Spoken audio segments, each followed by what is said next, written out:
Am I the only one who thinks that Hugh Jackman has been playing the roles similar to the ones in Harry Dad games for the last decade or so? What's a Harry Dad game? Basically, it's a series of games where the protagonist is a jaded middle aged man who goes on quests of self discovery and usually has a young person with them. This guy explains it better than I ever could, but the point is between Logan, Song Sung Blue, and today's film I'm reviewing, The Death of Robin Hood, Jackman seems to be either playing those types of games or he is going through some existential crisis I can't explain. Anyway, The Death of Robin Hood was directed by Michael Sarnoski and is about an old Robin Hood who is living a vicious cycle that he can't escape from.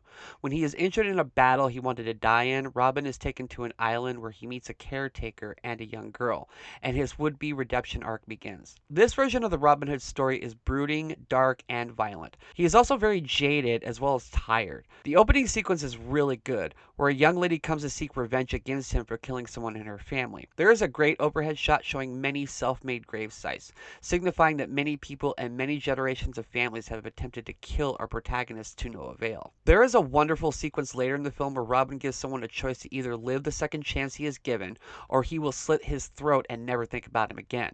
It goes with the theme that this guy has been involved with this generational cycle of violence for so long that he can't even remember most of the people he has killed. What I like about this portrayal is he is not romanticized and grapples that the myth and the legend are bigger than who the real person is. That's not an original idea in movies, but doing it with Robin Hood gives a fresh take on a tale that has been done so many times over so many decades. The physical look of this picture is amazing. There are great shots of long vistas, and the film is shot in a dark age kind of way, similar to how Braveheart was shot. There isn't much in the way of bright color, except for some garden area. The physical look of this film is very well done and is one of the better looking films I've seen recently. The first half is great with the relationship Robin has with Little John, who's played by Bill Skarsgard, who I did not recognize. It is also great with its gritty presentation, battles, and violence. It is R-rated and wears that loud and proud. The fight scenes are slow and sloppy, almost like real fights are occurring. There's a battle outside of a burning building where two men are clumsily fighting on the ground, and it comes off as realistic instead of performative. It's really good. Once Robin gets injured, we are introduced to Jodie Comer's character, who is the best thing in this movie. I just don't think she is capable of giving a bad performance at this point in her career. Between this, The Bike Riders, and 28 Years Later, I get so excited when I see her because I know the film is going to be well acted, if nothing else. The second half of the film is where the issues really begin, though, as the story basically just stops and becomes a long, languid, and quite frankly boring journey of self-discovery. It's boring because I felt that there were no stakes. I don't mind the myth of Robin Hood being deconstructed like this, and the way it is being done, I can't help but compare to Clint Eastwood's Unforgiven. And with that film, the legend was being dissected while there were things happening around them. The characters are going on a journey that had a goal to it while they were being mortalized. With the death of Robin Hood, there is no narrative force driving the deconstruction.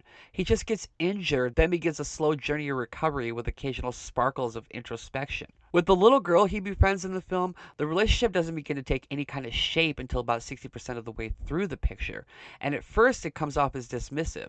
There's only about a 15-minute span where we see genuine bonding between them, and since she is vital to the ending, I felt the relationship hadn't developed organically enough to care as deeply as the film wanted me to. The Guy of Gisborne is in this film, and if you know the story of Robin Hood, you know who that is.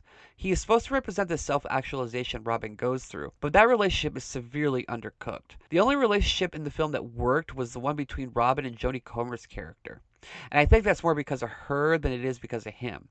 I'm not saying Hugh Jackman gives a bad performance here. He doesn't. But he is written so stoic for so long and seems to have no natural relationship to bounce off of him that makes him begin to question himself. He just seems to think, well, fuck it. I'm old already, so I might as well try and do something sort of nice. I think that's my biggest takeaway with this film.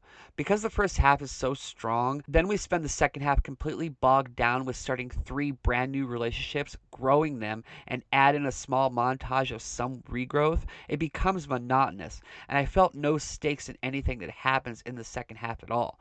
There is no engine driving this train. Not everything is bad in the second half. As I said, I like the performance of Jodie Comer a lot, and the scene on a beach was starting to get me reinvested in the outcome of this movie. But then the ending seemed so melodramatic and unearned that it made me mad.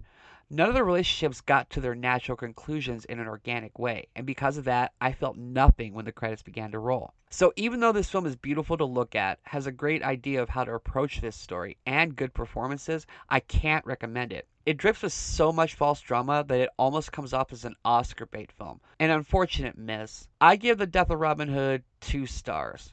The funny thing is, when this hits streaming, I will probably watch it again just for the first hour and to look at the beautiful images, but I will likely fast forward through almost all the rest. A slight disappointment, and to Hugh Jackman, please stop reenacting the final scene of every film over and over again. It's getting kind of tiresome. And that is my review. Thank you so much for watching. If you like this, please like and subscribe. Here's links to my other videos. Follow me on social media if you like.